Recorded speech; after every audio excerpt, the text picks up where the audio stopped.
That's your own fault at that point. Yeah, I'll take the blame for it. All right, kicking this one off. This could be an important one. Could decide who wins the group, of course, as we have in the bottom left-hand side, our red Zerg player. We do have ourselves Reynor.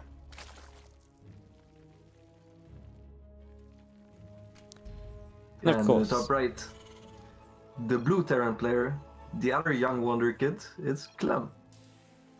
Beautiful intro. I love it. Right? All right, Lambo, tell me all the ins and outs of this TvZ for Clem and Reynor. What do we need to know? What are we watching for? Well, I think Clem recently went back to his old style, where he mostly plays bio with Widow Mines and also multitasking heavy. Mm-hmm. And he can even play some late game, which not a lot of Terran players can do. So that's why I actually like playing against Clem the most, because it's the most fun. Like, he's super multitasking, reliant. There's always action happening in multiple places, and he doesn't really rely on int as much as other Terrans do. You know, not the Atrax type stuff. Mm-hmm. And of course, the last time I watched these two play, I think you casted it as well, was the just the qualifier like 2 days ago. Yeah, qualifier, exactly. But I only remember the first game where Clem lost because his tank was stuck or something like that. Yeah, so they played like, so the first game his tank got stuck on Golden Wall. The second game was Purity and Industry, and it was Clem kind of just got ahead and stayed ahead with like a lot of bio pressure, lots of drops. And then I can't remember what else happened. I know Clem won the series, but I can't remember what happened in games 3 and 4 specifically. All right. I think it was I remember the second game now. I think it was just more bio and stuff and just that kind of good stuff. So much StarCraft, man. It's hard to remember everything. I don't know how Roddy does it. Roddy would tell you like down to the like second what moment like the drop hit and everything. It's like, no, you know, I'm not. I don't know. He has a special brain for it. Like, he can also still tell me it's Warcraft 3 games. Exactly what happened. It's just fucking insane. Yeah, the Roddy stories where he's like, yeah, so it was like 1999. It was the 3rd of December, 4:17 p.m. Yeah. He's kind of a madman for that one. As we get ourselves going in our ZVT. Clem double gassing it up. We see a good mix of still like double gas and 3cc off 1 gas nowadays, so nothing too crazy there. Generally, Clem does just like to play bio, right? And you know, maybe a bit of mech now and again as it kind of comes back in. Have you noticed there's actually kind of mech creeping back into the meta and being played a little bit once more?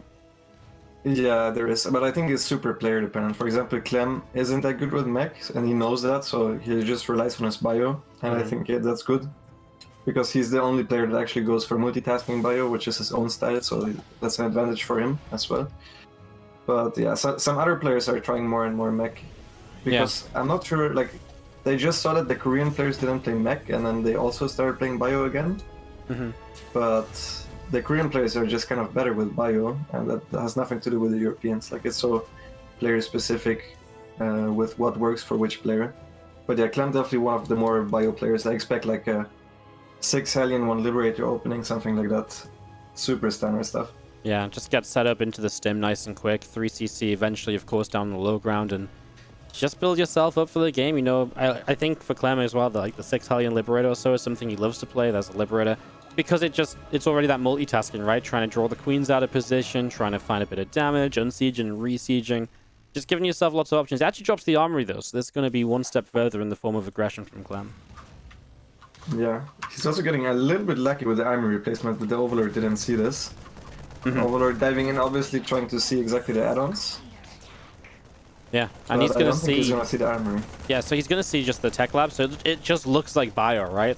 So it looks like a very standard game. You completely missed the fact there's going to be Hellbats. So that's going to be kind of a little scary here for Reynor, right?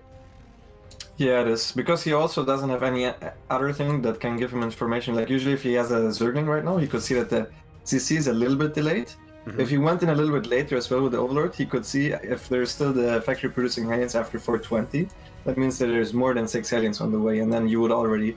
you know, need a Baning Nest or maybe save up some transfuses just in case there's Hellbats, but he knows none of that, so we'll see how he can hold.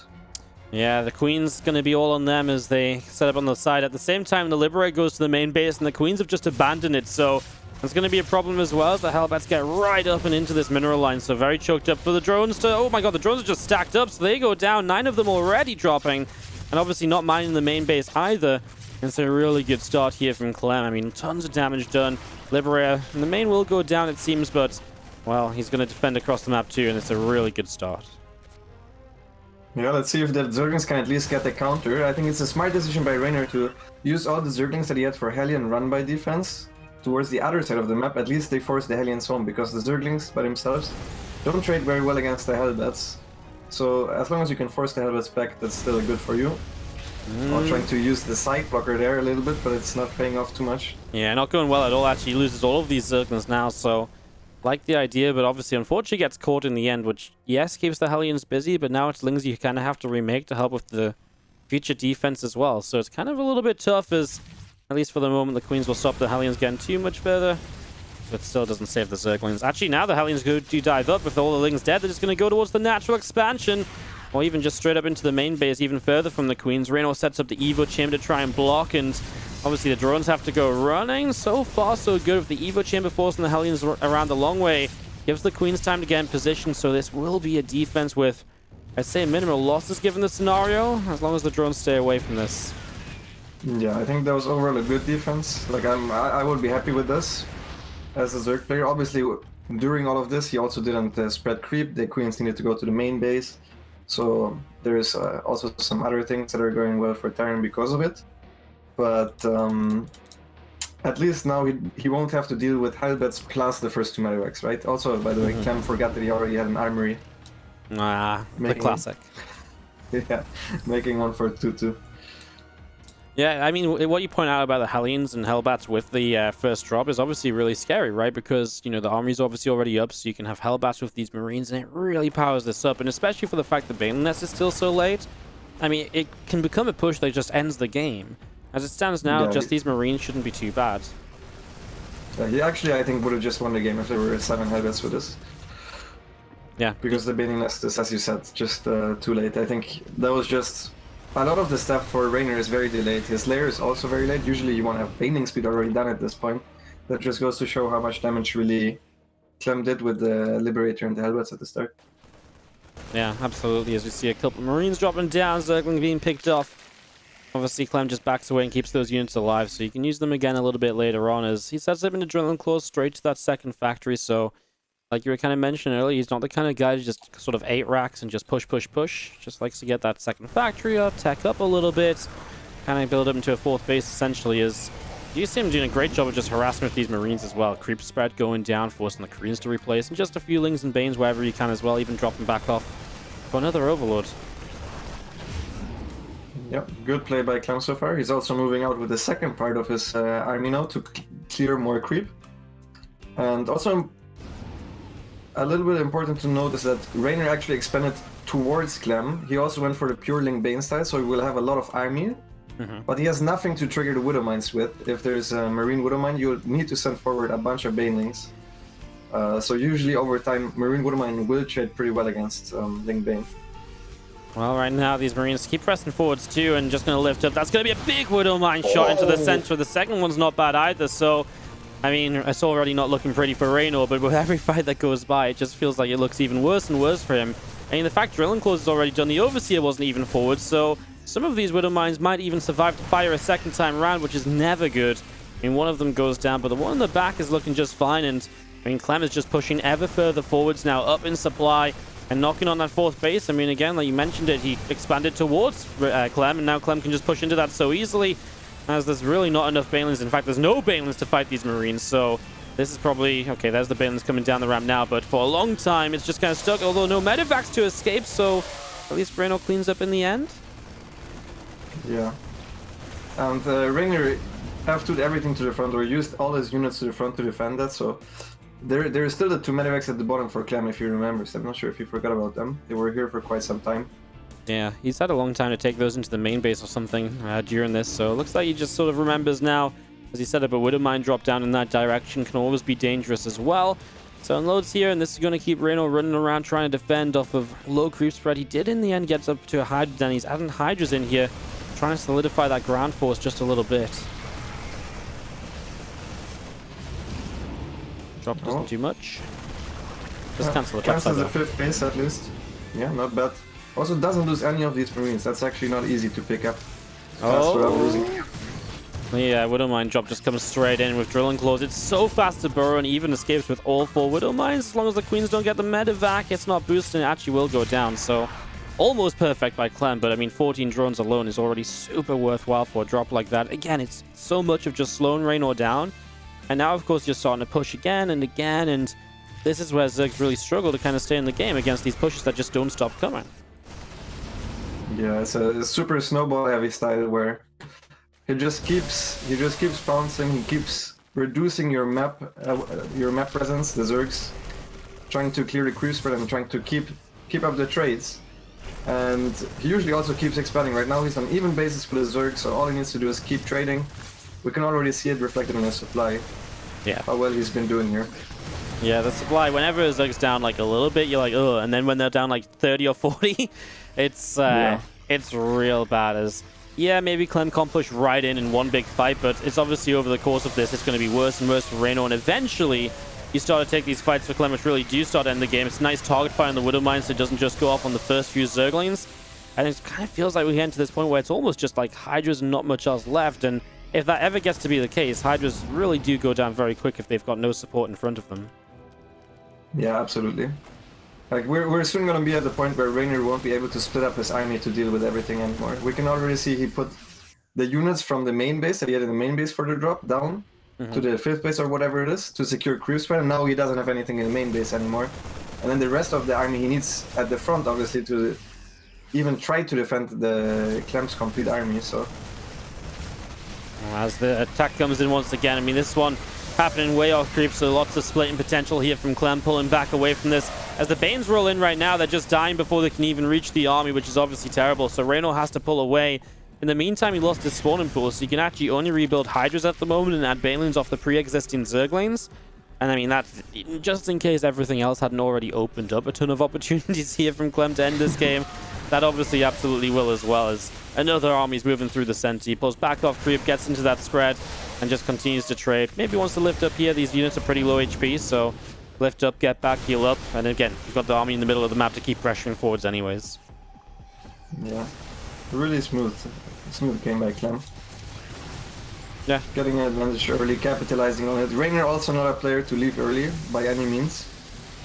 Is I think the next closest thing we got to Bly.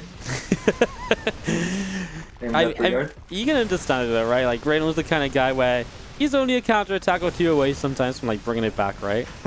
But yeah, absolutely. I mean, I feel like Bly's got a whole new level of definition of leaving the game late. Like, oh, that's true. Yeah, nothing compares to Bly. I'm just saying that's the next closest thing, even though that's still 3 steps away.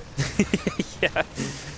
Well, again, I mean, we're watching drops just pick Reynor apart right now on the bottom side, the top. And again, even when these get cleaned up, it's costing Reynor so much. It's costing him drones as well. There's 3-3 in play from Clem too, so he's got the upgrade lead for all of these fights now. Tons of CCs. He's already taken a 5th base. He's building up more and more command centers behind all of it. And yeah, I mean, it really is, like you said, waiting for Reynor to decide to get out of here. Or Clem to properly break down every last unit that's standing. I mean, when you also look at Clem's natural, like he never takes all of his units away, so he doesn't give Reynor the opportunity to bring in a run by that could maybe bring him back. But I think he knows what kind of position he's in. Honestly, he's adding more CCs, more barracks. Nothing can really go wrong if he keeps playing like he is right now. Yeah, like you need like multiple disasters in a row to really let the Zerg back into this one, because first they need to like find a miraculous army fight, and then beyond that they need to like kill half your economy. And then also stop you rebuilding somehow. So it's like so many different things to be done. And obviously Clem has so many ways to stop all of that happening. Widowmines, there's going to be a lot of them here. Just wants to make sure they're not too clumped up in case the Banes do reach them. But even that said, I mean, the Baneling count every single time these fights are happening is just lower and lower. There's less to work with. There's less to push the Terran back. And that's why Clem just keeps on marching further deeper onto creep every single time. As Reynor comes in, these few Banes will lead the charge. Again, a lot of clumped up units to the top side from Clem because he just knows the Lings and Banes won't ever really reach that. He's going to start splitting backwards now, even on creep. Just let the Marauders take a lot of the damage. A bit of friendly fire from Widowmines, but for the most part, still okay. I mean, a better fight from Reynor than what he's had recently.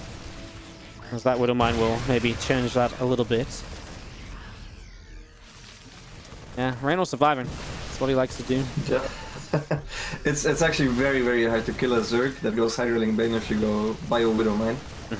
Because like you don't have the punching power of the siege tanks. Like you don't just stand there and fortify a position. You usually win the trades over time, so that's why this is taking so long. Yeah, I think it's something we've seen a lot before, of course.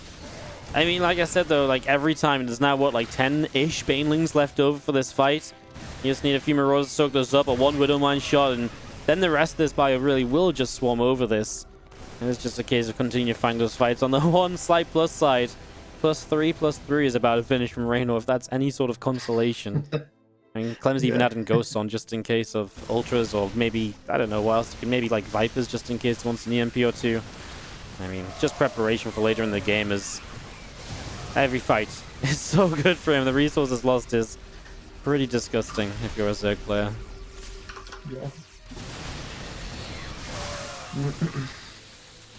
But I'm pretty sure Reynor is like mentally very strong in this kind of scenarios, because it can feel like, if you have a start like this, that you keep getting outplayed for the rest of the game. Yeah. If you like watch the replay and then you see, oh shit, this guy has double my base count, even though he's playing Terran. But I don't think Reynor thinks that way. I see that kind of stuff every time when I mean, obviously when I stream, I see Twitch chat after my games. If I lose like 20 drones to the first 4 Hellions when they YOLO in, they're like, man, this guy really outplayed you. And I'm like, yeah, you really own me, guys. Twitch chat magic, as you do see another attempt from Clem coming over. I mean, there's literally 4 Banelings on the map. I don't believe it's possible. This time, I'm convinced. Even this hatchery is nearly going to die from the Vipers. Getting some energy back. I guess an extra round of Banes will get the finish. A couple Ghosts mixed in, see what they want to do. Again, EMP on the Vipers might be nice, a little bit of something. Blinding Cloud does get down, which is frustrating because it does force you to kind of move command back out of there. Siege tank shows up out of the middle of the map. No idea what happened there. Clem even has like the top left base morphed into a planetary, which Reynor was just on his way up towards, and kind of was met by a planetary fortress just to kind of emphasize how rough this has kind of been. Yeah, when you try to take your own base and you find planetaries there, probably not going too hot. Battle for survival, though. You know, I'm glad you're here, because this is the sort of game you solo cast, right? And it's just like, well, guys, he's dead like 7 minutes ago. And it's like, well, he's still dead, guys. I find that rough as well, even on the home circuit couch, when that kind of stuff happens. Yeah, then we just talk about random things. Yeah. And Twitch chat is still mad you're not talking about the game. That's the best bit, you know? Clem has a ton of Ghosts now. I mean, I typically feel like Ghosts in this sort of scenario aren't meant to be great, right? Because, you know, the Lings and Banes are meant to just overrun Ghosts, but it's just to the point where there's so much anyways, probably doesn't matter. Has to start splitting up a little bit. Banes will get some decent first connections. The Widowmine's actually not doing half bad either, as some Ghosts do line up the snipes across the Hydralisks. Clean out a few extra, and this time, Reynor, maybe, doesn't have enough to hold on. The Blind Cloud's actually messing Clem up a bit, allows a couple of extra Banes to connect, to push Clem back just that little bit further once again, and somehow, some way, Reynor will still live. Actually unbelievable. Yeah, it actually kind of is like, it's past the point of him not dying, to the point where it's actually very impressive to have stayed alive. Like, even for someone like, you mentioned it's difficult to kill a Zerg like this, but this is beyond impressive on the defense. I feel like still hang on in there this long. Yeah, is kind of crazy. I'm not quite sure how this is mathematically possible, because he's been trading worse all the time. Yeah. And then he's been mining less, but somehow he still stays alive. Well, I guess Clem is investing a lot in infrastructure as well, but... Yeah, I guess it's sort of like... I mean, he kind of traded like 10k worse, like, initially, but he's been kind of keeping at that for the last few trades. So I guess it's just like, the bases that he's got are sort of like giving out their life expectancy, and then like, once these bases wear out, there's obviously nowhere else for him to go, and that's when he's obviously going to become very noticeable, right? So, I mean, fights like this definitely help. Bane's able to connect it and get a little bit of splash done, so helps a lot at the start as this bio presses through. A couple of Banes taking some damage. Okay, this is it. You think? You're going to call it this time? He's gonna call it in 15 seconds. 2015, I'm watching for it. I'm waiting. Come on, Clem. Go in. Clem doesn't like a prediction, man. I'll give you an extra half a minute because Clem's messing around. I thought he would just concave an A move because he finally had an army together, but yeah, not he's yet. still going for the safe play, denying bases. Yeah, setting up down over here. Widowmine's getting the first clump of lings that run on through. The Banes one to roll forwards, but man, the spread is insane, right? There's so many Marauders, and this time, I do agree. I think you're right. 15 seconds off. When Clem takes the fight, it really does end this time around, and Clem is able to take map 1 of the best of 3. Yeah, I think I need to tell my Zerg buddies to step it up. This is not... we just make jokes like within each other, but we need to also, just like the Terrans, go on Twitter. You need that social media branding and presence. Yeah, I think we're messing up, honestly. Yeah, I mean the Terrans have it down to a key. Like the people expect it from the Terrans. Like you just gotta embrace it and just take it on. It's worked, you know. Now we've got Terran maps.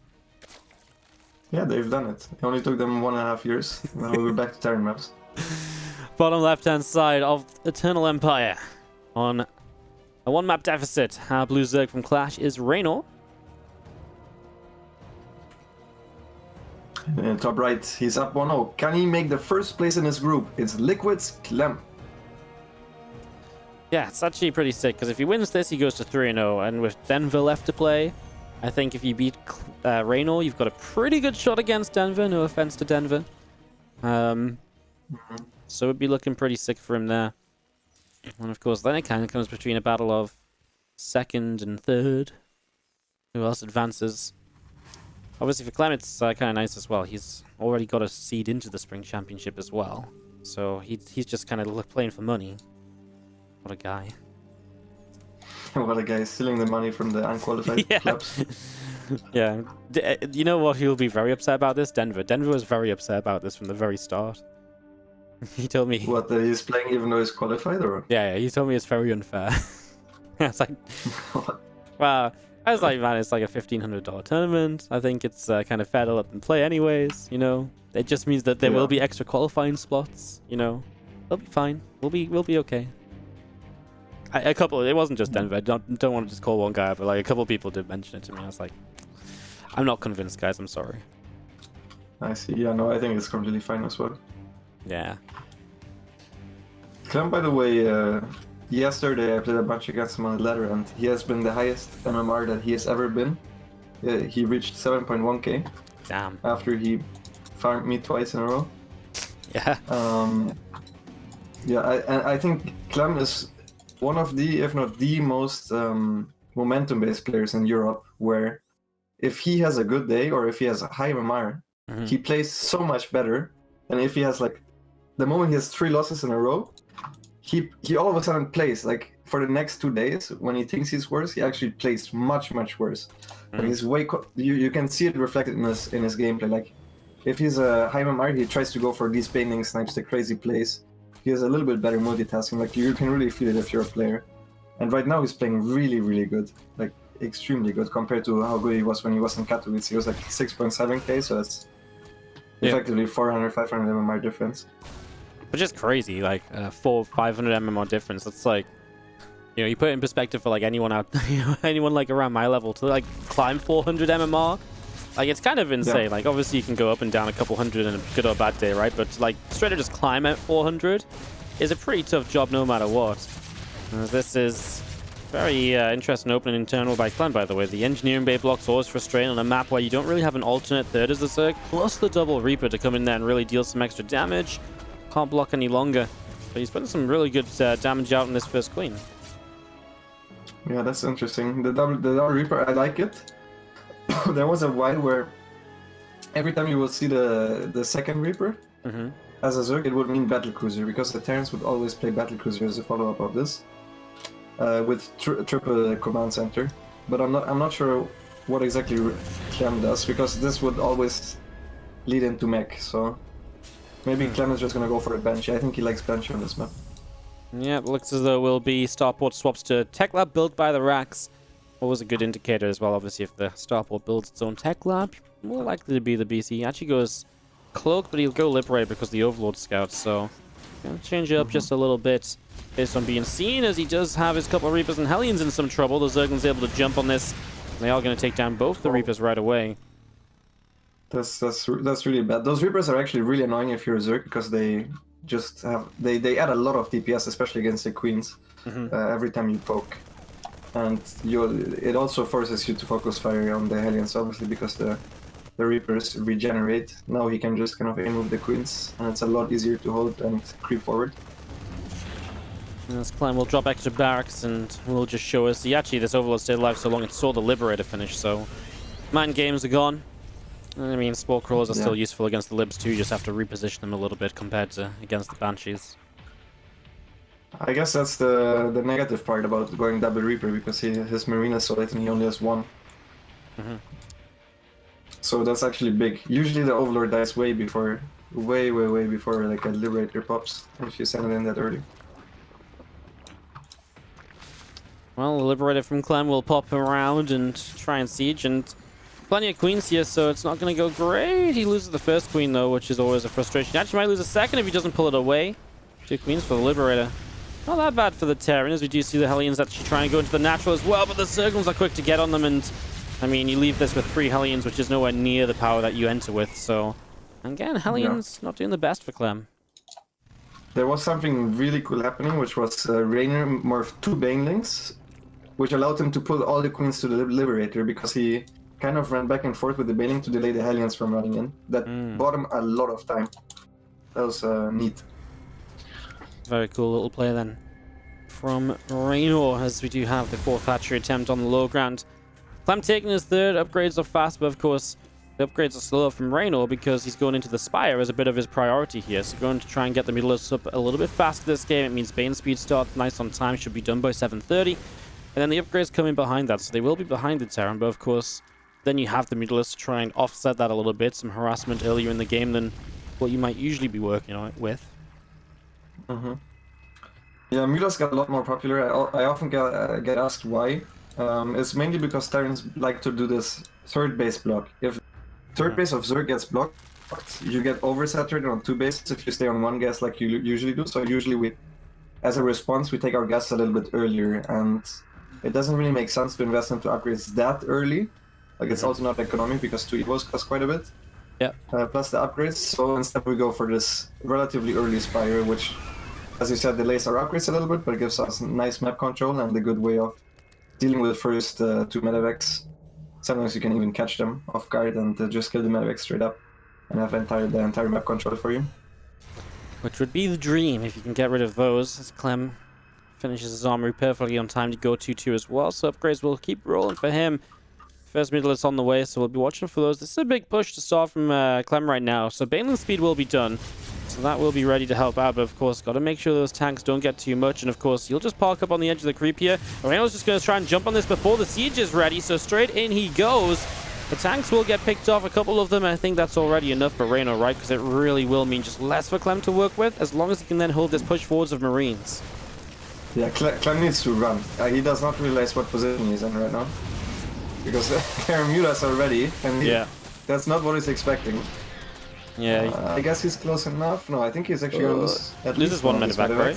Oh, well, let me just kind of stop there. Okay, he still gets it. Well, yeah, like you said, he was just not really aware, good. right? Yeah, that's really, really good for Reynor. I think Clem looked at the amount that Reynor had, and he was like, no way, he also has Mutas, but... Reynor just has very good macro, so he actually has a lot of units and Mutas, and caught him off guard with that. And this is kind of rough for Clem, because now all of a sudden you're kind of pinned back a little bit. These Mutalisks are moving around and dealing some damage.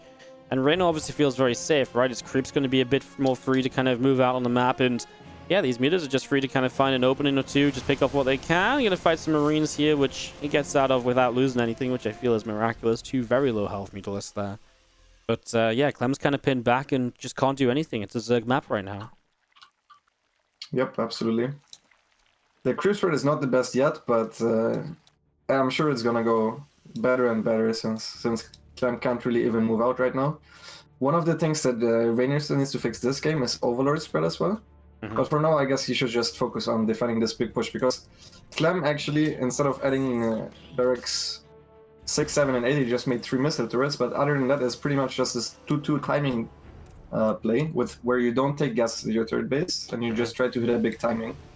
which is very powerful against Muta, because Mutas are not the best fighting unit, and Reynor's actually made a lot of Muta, so he's gonna go for the counterattack right now. So he's going to counter, he's going to try and make this game a bit weird, deal some damage over here, and, you know, wear Clem down over time so he can win over a couple different fights. First fight for Reynor across the map isn't good, though. He sort of lets some Banes run in. I don't think he really wanted to. Meanwhile, the Banes run into the third base. He's going to get a lot of Clem's SCVs. It slows down a lot of the reinforcements. The Clem's army that's currently across the map is terrifying, and Reynor has to do something about that as the Banes will start moving in. And he's just not getting anything done on the siege tanks. So they are just sitting there, although now the Mutas fly back in and Clem's very far forwards. So both the tanks in the far back go down. That was very, very big. The Mutas getting the tanks there, catching Clem off guard. He didn't expect them to be back so soon. And now all his AoE is one tank, which is not a lot. Although there is no creep here, so the Marines can stay off creep nicely. Yeah, that's the one benefit, right? He's sort of dealt with the base that has more creep to work with. So now he actually has at least the kind of the lack of speed for the Zerg that he can use against him. And he pulls back down that ramp again. No AoE. He just needs a little bit more damage for that base. Reynor will go straight back into this to try and defend. Clem already pulling back. Reinforcements showing up as well. We'll have to stim one more time. He's getting a lot of Banelings every time he pulls back, and Reynor tries to give chase. Again, Reynor will turn right away here. This time Clem has a couple tanks sieging up, so he will now have some support again. And this hatchery will go down, putting Reynor down at 3 bases until the 9 o'clock base comes up in the next minute or so. Yeah, I think I like the call where he's sacrificing the space. I think the moment he saw the reinforcements, he should have went across the map again with the Mutas, plus the Zerglings, to force his opponent and full all-in. Because right now, Clem is still pretty much mining minerals of 3 bases, so Reynor actually needs to clear up this army somehow cost-effectively. Let's see if we can do it. Let's get one of the tank to start. The second tank doesn't last long. The Marines will split backwards. The Banes roll through. I mean, the Bane count's running lower, but it's not like there's tons of Marines left over, and the reinforcing Banelings look as though they'll be just about enough. There's just a little bit of creep spread for them to run onto, and the reinforcements from Clem don't look that numerous, considering the fact there's still almost 60 Mutalisks on the map. I mean, a few more Marines coming over, but Reynor already has Banes left over, plus a new round of Banes morphing, and he's going to go jumping on this straight away once more, just so he can get rid of that tank, and then immediately backs away. Yeah. I think Reynor's micro this game has been pretty good on his decisions when to pull back his army. Like every time he realizes, okay, this is not a good fight anymore, he just runs back, and he doesn't usually lose that much because he makes this decision every time while the Marines are splitting away and not shooting, so he's not really losing that much either. And yeah, I think Clem needs to realize that which fourth base Reynor is taking now and attack this one, even though it has some creep covering it. It is decently easy to attack into. Yeah. But he's gonna keep trying to break him at the third base for now. Yeah, Reynor's Mutas across the map, of course, now to get rid of all those SCVs again, so might even get the orbital if no units come out there very soon. Clem's still trying to break up this ramp. He isn't going to do it, just types out the game, and Reynor ties us up to take us to a third. If I can do without messing it up, you know, guys. In the bottom right, our red Zerg player is Reynor, tying it up with some good micro, some good holds against Clem, our blue Terran top left-hand side. Who, for the most part, has been playing a very solid series. Just a couple slips here and there in game 2, and that's all it takes to fall behind against Reynor, of course. I mean, even then, towards the end, it was still very close. We're still putting up a good fight and all that good stuff. Guys, I didn't fire Lambo. I mean, can you even fire a guy that wasn't hired in the first place? Like, it's not like he's getting paid. So, I mean, I feel like there's some logic to be checked in on that one. So, not completely convinced. You can see Lambo's corpse behind me. Okay, right. You guys are silly. I'm back.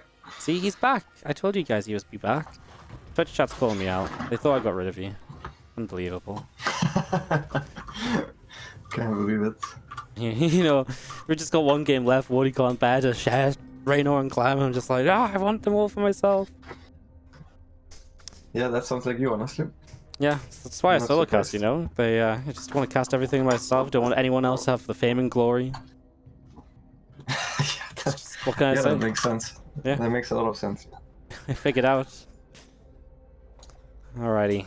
Nightshade. I mean, for me, this is the sort of map where pushing across as a Terran, getting aggressive, can be real difficult to deal with for Zerg. What's your thoughts on it? Yeah, that's the Adrax map. It's because this map, like, it's very easy to contain the creep spread early on, and you try to just not lose units over time, and then try to get a max out push. And the way this map works is because of how short it is. Like you will have tanks around the middle of the map. Yeah. And you can hold counterattacks with a big portion of your army that then stims in to reinforce the fight. Once you realize the Zerg wants to engage, like it's very obvious when a Zerg wants to engage because you will see them splitting up armies. Like good Zergs will always engage from at least 3 angles. Yeah. So you're gonna see that happening. You start F2ing forward, which is usually what happens. And yeah, if the Zerg makes any mistakes, it's super difficult to hold this type of attack on this map. Well, we'll see what Reynor can do about that, as we do have the Reaper starting to dance with the Lings. This time it's just going to be the one single Reaper Marine. No SCV Scout, no attempt to block a third hatchery or anything from Clem, just letting Reynor get to an expansion and gets the couple of Ling kills to start off with. Yeah, that's pretty big. The reason even Ling HP matters at the start is because you need them to zone out for the creep. Oh, this is terrible for Reynor. Pretty much exactly what you're about to say, right? You need the Lings to block the Reaper so you can get the creep tumor down and not lose it to the Reaper. Losing it really slows you down. There's 25 energy down the drain instantly and puts you in a real rough spot. Hard to connect up to the third base, and it makes any sort of follow-up kind of a little bit harder to hold as well.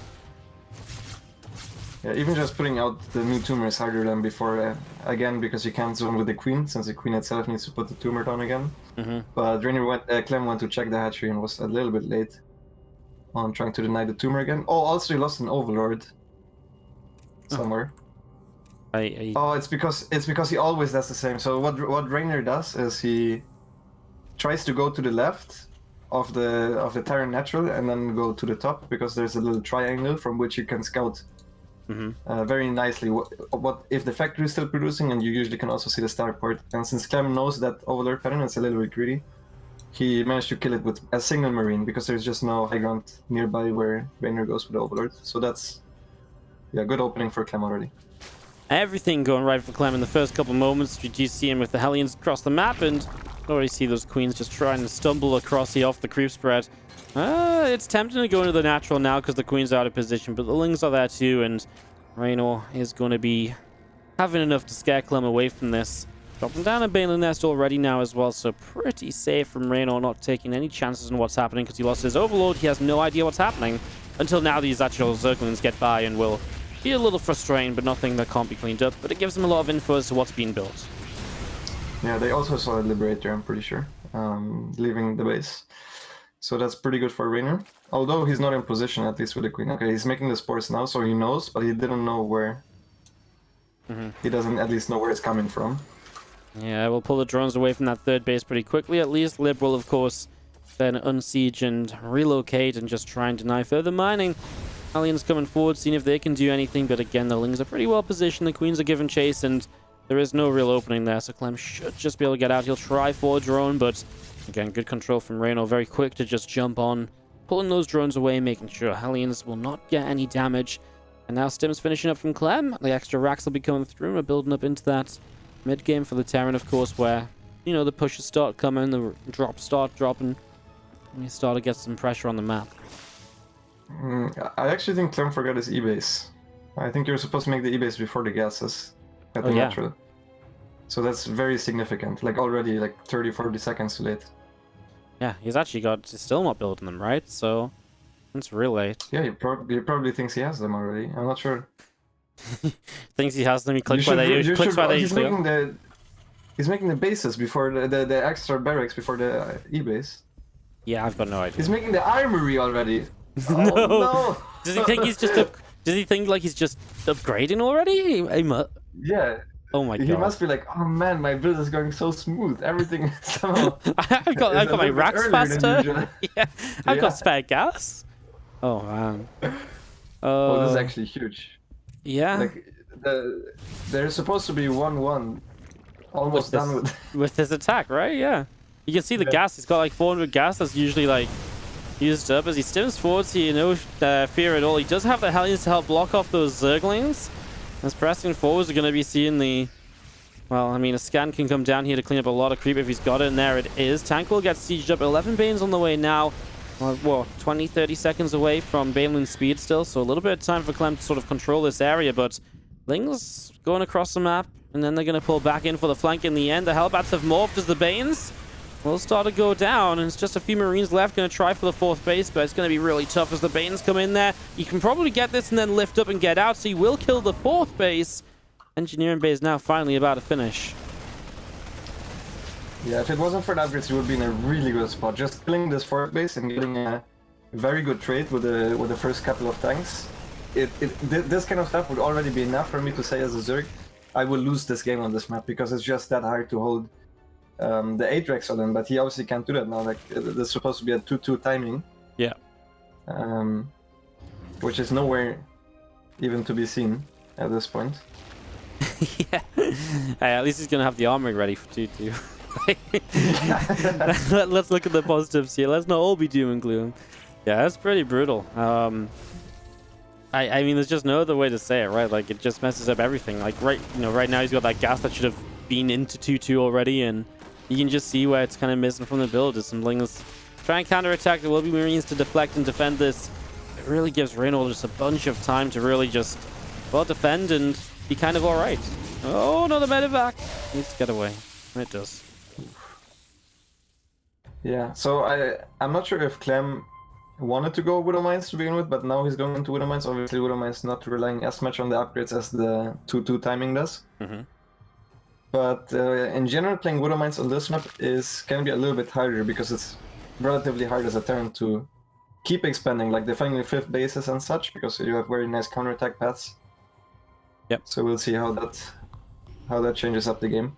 Yeah, definitely. Tanks, like you kind of, like you said in the early game, right? There's like you set up a position, you hold that position, and you kind of just end the game from there, right? You just finish it off. But with the Widow Mines, you have to take a few extra trades for a bit longer. Here comes the counterattack in from Reynor. Clem has plenty coming back to deal with this. We'll just have to rebuild those supply depots. Reynor busted down. I mean, it's not the worst case scenario. It did cost a few Banelings at least. As Clem will be instantly back across the map. And that is the strength on Nightshade. Also, you mentioned it earlier, the idea of being able to pull back to defend and instantly come back across, get back in position very quickly to fight once more.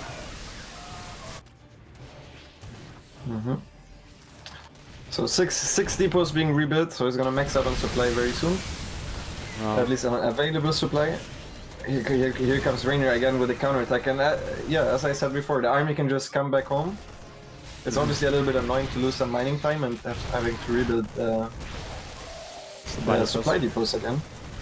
Yeah, as the Marines here gonna have to split up. I mean, Reynor's just gonna keep going in with this. He picks off a little bit of something else extra there, so not many Banelings to really fight these Marines, which will turn this around. I mean, 8 SCVs lost, but you can see Reynor's creep is really struggling to get like past in front of the 4th base or anywhere. So again, Clem can just walk straight back over to get in that position, which is where if he'd had 2-2 and if he'd had tanks and all of that good stuff, obviously right now is really scary for Reynor.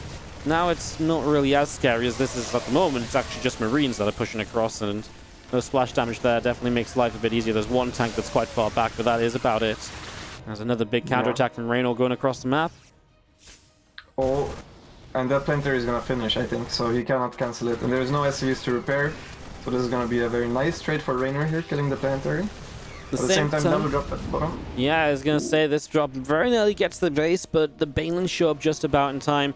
Clem instantly starts to rebuild a 4th base out on his 3rd location, pulling a few Marines forwards. He's gonna go for a bunch of drones. So a few of those drones already dropping. Zerglings for a moment wanting to run down that ramp, but they don't commit down there just yet. As we do see, this hatchery will probably be in a lot of trouble. I mean, this 4th might go down, which means that Reynor's gonna be on 3 bases. He's got to take a fight here in a moment or two. Or does he? I guess right now the base is already gone, so hold back and wait for your extra Banelings. He's killed 25 SCVs across the map with the counter once again. Obviously right now he is running out of bases himself as Clem goes up the ramp. The Marines, caught by Banelings, has to lift and get out. He still isn't on 2-2, which is obviously giving Reynor some better fights here than what you'd usually be expecting. Yeah, I feel like Clem messed up a little bit there, but he had way more to work with than Reynor to begin with, even though he is behind in upgrades. Like, there is more Marines than there are Zerglings, I'm pretty sure. Yeah. And, he actually just caught a bunch of Banes as well. Just yeah, it's a sheer number advantage at this point for Clem. He's just been able to trade well enough here, and Reynolds just not being able to hold it off. As 2-2 kicks in, it only gets a little bit better for Clem, basically. As this is now, I mean, 3 base against 3 base is nice, and obviously Clem will get a 4th base up as Reynolds hits a 4th base too. Widowmine's going to get a bunch of Banes as well, and that hurts when Reynolds is trying to hang on in here. And again, 2-2 about to finish up in just a few moments. His Queen's still trying to press forward from Reynolds, trying to soak a bit of damage, transfuse each other up. And Clem, well, again, just sitting in this little pocket of creep spread that he's cleaned out, so has some free space to work with here. We'll start to clean some creep on the left side, disjointing that base. Reynolds will cut around and keep on counter-attacking around, but again, I wouldn't mind actually getting a good connection, and not much to do with those Lurglings. The plant tree or the 4th base not there yet to deny, so not much to be gained, and the Lings just have to go running once again. Yeah. Maybe it is the way. You just don't make the E-base and you have slightly more for the first attack and kill the Zerg's 4th base. I think we're witnessing a new meta, guys. New meta. This is the future. Test it out on Diamond League right now. Don't forget to subscribe when it works. If you play like this in Diamond, if you play like this in Diamond, you don't have to worry about upgrades, no worries. These Marines still trying to press forwards as the Ling Vane will just force it back. I mean, again, Clem's just going to sit down the ramp. He hasn't reinforced in a little while, but that's just the power of the position. He doesn't need a lot here to really be kind of scary to Reynor, who's sitting at half the army supply, by the way, trying to move up towards Hive Tech. I mean, this is brutal. This high ground siege tank is on 28 kills and counting, by the way. There's just been sat there slaying units throughout the game as, well, again, this is potentially clean up, something you can clean up as Reynor until reinforcements show up, and that's when you're going to really run into trouble. Even cleaning this up is somewhat of a challenge right now. Reynor not able to take this down just yet. There's the rest of this army from Clem still coming down the left. That's pretty... I mean, Clem's just going to hit this 4th base. Reynor just got it to mine again. Clem lifts up on the right side, goes to drop in the natural. Going to try and pull Reynor apart a little bit. He has so many Widow Mines ready over here, and he only needs them to connect like somewhat half decently. I mean, there's almost like a Widow Mine per Baneling at this stage, and they're all spread out as well. More. Yeah, it's such a crazy. 21 Widow Mines and 5 Banelings. It's actually insane. Like, usually, like, you see, the thing is as well, usually when there's this many Widow Mines, they all clump up, and like you see like 3 Banes kill a bunch, and like, oh my god, like the Widow Mines did nothing. But they're all over the place. Like, they're so well spread out for there being so many. As below 100 supply, Reynor will not leave the game. There's no detection. They're all gonna shoot again. Oh my god. On drones as well and everything, like, just in case this isn't going badly enough for Reynor. Yeah. For Reynor, man, he really doesn't understand the idea of, not feeling pain, right? Like, he knows he can get out of this game and, like, just let Clem win. Oof. Yeah, I don't... Maybe he just doesn't mind him and Bly. Maybe he really looks up to Bly. Maybe Bly's his idol. Learning from the best in the business. Clem takes it 2-1, wrapping up the series, and barring a mishap against Denver, should be atop of this group as well.